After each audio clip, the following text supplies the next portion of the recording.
চোরের দলের খেলা কবে? গুগলে এমন লেখা সার্চ দিলে আর্জেন্টিনার খেলার সময়সূচি দেখাচ্ছে। আশ্চর্য হলেও বিশ্বজুড়ে আর্জেন্টিনার বিতর্কিত জয়গুলো নিয়ে সামাজিক যোগাযোগ মাধ্যমে অসংখ্য পোস্ট দেওয়ার কারণে গুগল ভেবে নিচ্ছে চোরের দল বলতে আর্জেন্টিনাকে বোঝানো হচ্ছে।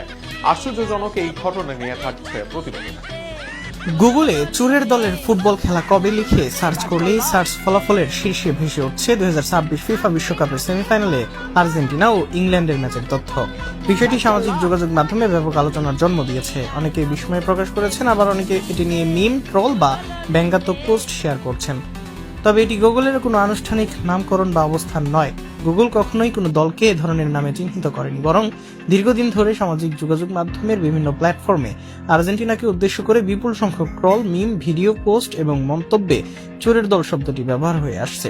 ওই কিওয়ার্ডের সঙ্গে আর্জেন্টিনা ইংল্যান্ড ম্যাচকে সম্পর্কিত হিসেবে শনাক্ত করতে সহায়তা করছে। গুগলের সার্চ ইঞ্জিন কোনো নির্দিষ্ট শব্দের সঙ্গে ইন্টারনেট সবচেয়ে বেশি আলোচিত এবং প্রাসঙ্গিক কন্টেন্টের সংযোগ বিশ্লেষণ করে ফলাফল প্রদর্শন করে। অর্থাৎ কোনো শব্দ বা বাক্য যদি দীর্ঘ